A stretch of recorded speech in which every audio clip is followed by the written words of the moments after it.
By now, most of you know that Jamaica just experienced the most catastrophic hurricane in our history. A Cat 5 monster named Melissa, whose apocalyptic devastation in places like Black River, St. Elizabeth, words can't even describe it. And yes, we have experienced hurricanes before, we've experienced storms, faced them head on, and as Jamaicans, we do come out on the other side because of our resilience and our courage. It's just who we are, and we help to rebuild compassionately together. So yes, we will hold on, we will breathe. We've lost our roofs, we've lost some spirit, we've lost some things. But what we haven't lost is how we face adversity together. Because we're never bludgeoned by adversity, we actually rise to meet it. And as a result, we know that the same sky that brought this storm will bring the sunlight. And that together, whether through screens, whether through parishes, whether through the world, as Jamaicans, we are going to champion our spirit, our neighborly love, and we're going to get through this together. We also know that many of you want to help from across the world. Many of you have been DMing me, asking if we're okay, praying for us. And I just want to say the government has set up a website for donations and also for getting more information. I urge you to use that website. Don't let anybody call you. Don't let anybody say, well, you can give it to us. I've put it in the caption. And I want to just thank you for your prayers, for your love. You know, Jamaica is a beacon in the world, and we continue to be that beacon. We punch way above our weight class, and I know you're thinking of us. And, you know, it's moments like these where we recognize how loved we are, and we just want to tell you we love you too. And to each and every Jamaican, both in Jamaica and around the world, don't worry yourself. We're going to get through this. Thank you.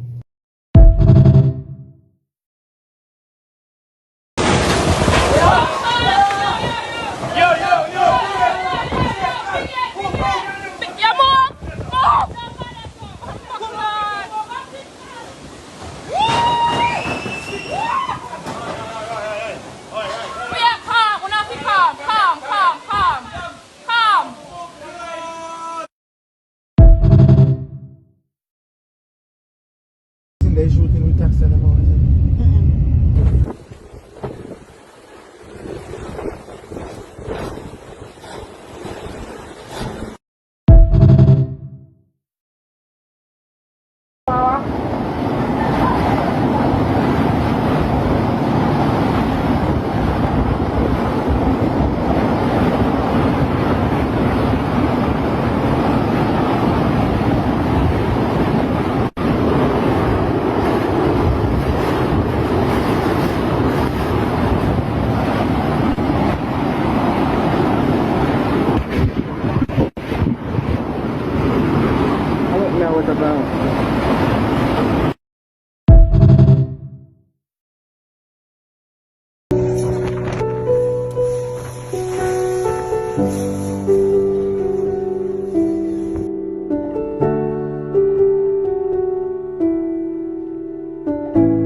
Hey guys, I'm just doing a quick follow-up. A lot of people have been messaging me asking me how and why am I still in Jamaica.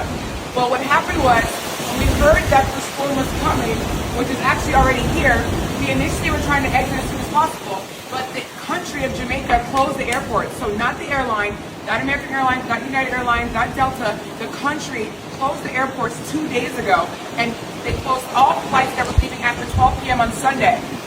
The skies were clear, the water was blue, the weather was perfect. It's been perfect for the past 2 days. So we still don't even know why our flights were not canceled, why the airport was closed, because the weather was great for flying. But long story short, the hotel resort has been very accommodating. They've done their best to keep food food, water available for us. They've done their best to take care of us and accommodate us, and they're in very good spirits. They're playing music, they're playing games, they're trying to keep us distracted from what's going on outside.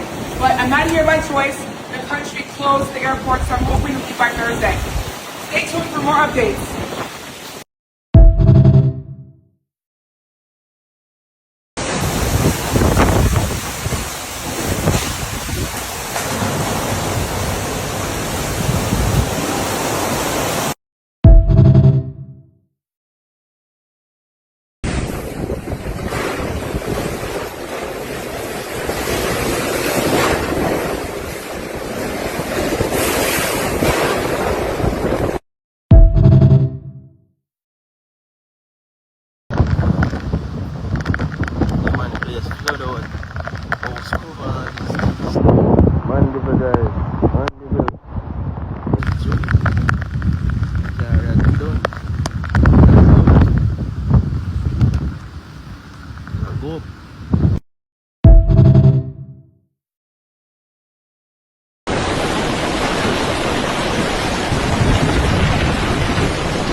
We have nothing in our hands to live on. If a hurricane hits, we're screwed.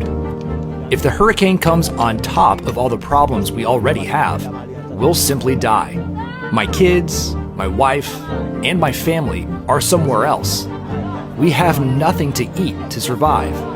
This adds to the problem of bandits shooting all day. There's no way out except to die.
All right, now to a follow-up to a story we first brought you last night on NBC Bay Area. Union City Police say they're on the hunt for 4 men who appear to have been attempting a home invasion robbery. Police are crediting a very alert girl for thwarting a possible attack, and it was all caught on home surveillance video. NBC Bay Area's Damian Trujillo is in Union City with the update on this disturbing story.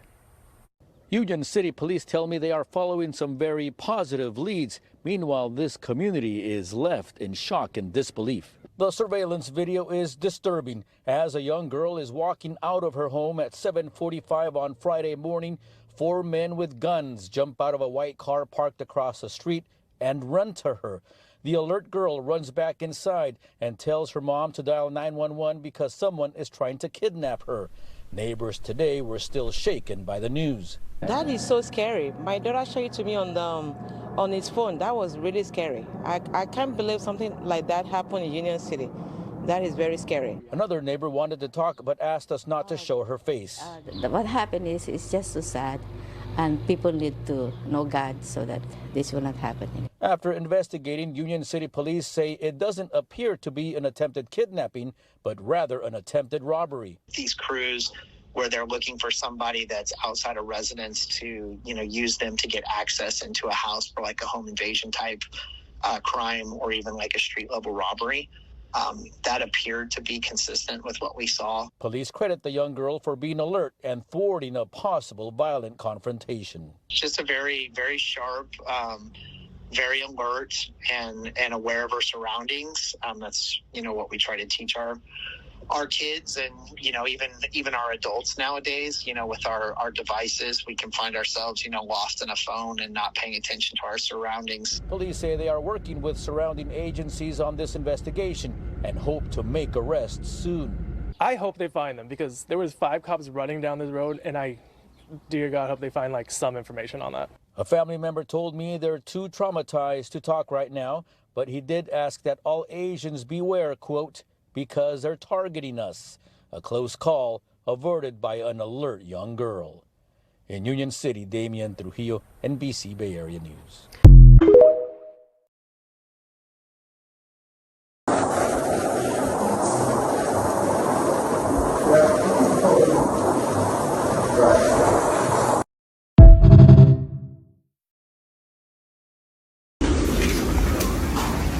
Still happening here, guys.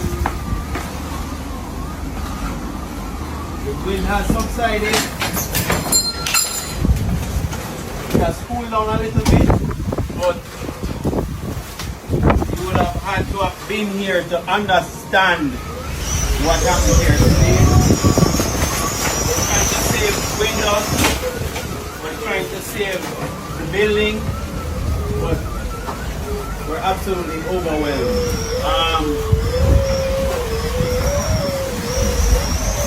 It isn't over yet. And the hurricane is here now. We got a little break. We've been hammered from this morning. The ice here now, we got a little break, but the wind is picking up again, so we're in for round 2. Round 2 of Hurricane Melissa. Boy, I can only pray for Jamaica. It's bad.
Okay, y'all, so trying to get to the other side, but this tree fell and we have to pick it up. It's just me and him out here.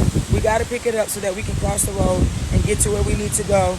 And the wind has picked up a whole lot more since last night. Melissa is definitely on her way. Y'all, please don't be worried about me. I promise you I'm good. I will not put myself in harm's way or any danger. I just wanted to give you all an update on what's going on here in Westmoreland, the Grill, and what we're doing to make it through this hurricane? Any advice? Show some love, support, you know what I mean? Because it's easy to say what you will do when you on the screen watching, then be here in the fields and do what you got to do. It's different, you know what I mean? And we here. We got to move this tree. Well, Ghost got to move the tree.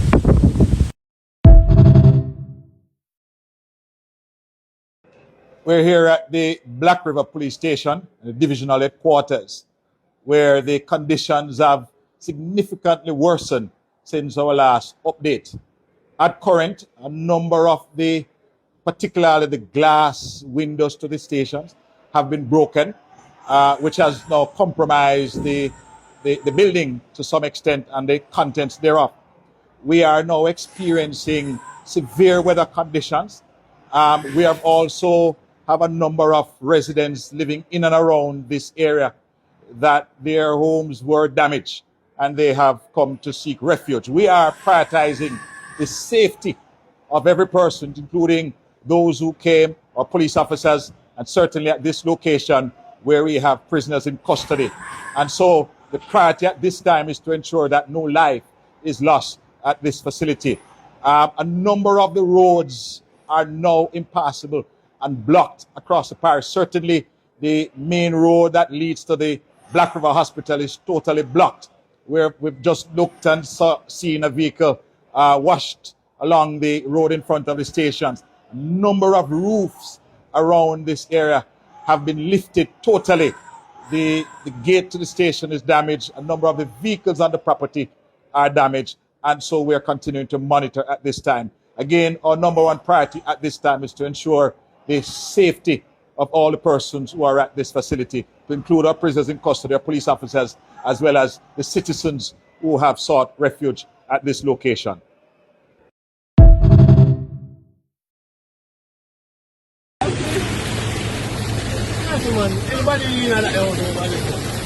Oh my God.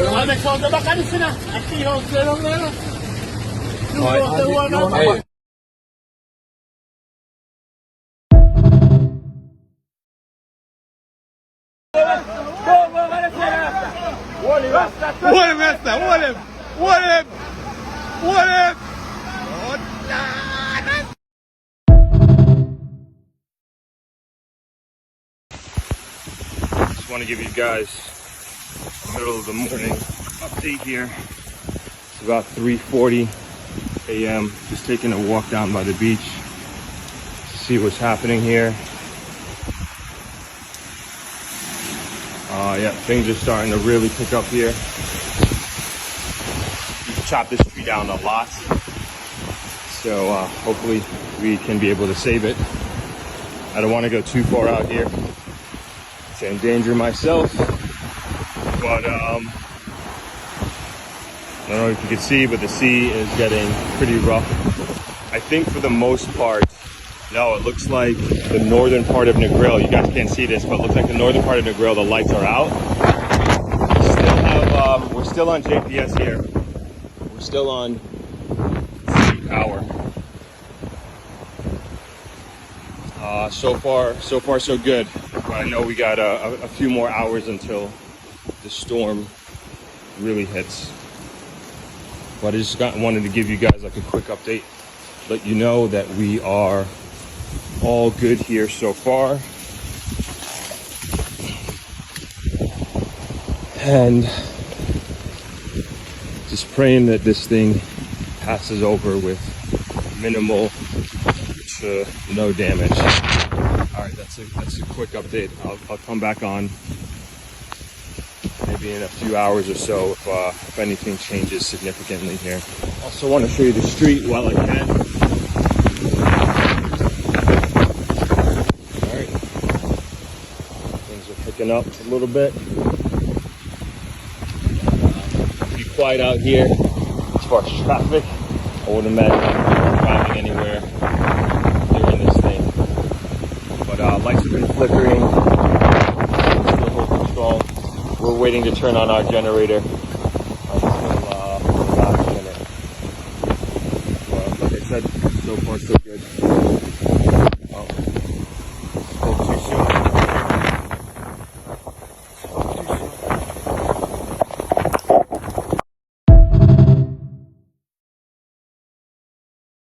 blessed assurance, yeah. Jesus is mine. Who are the foretaste of glory divine, in your salvation, purchase of God.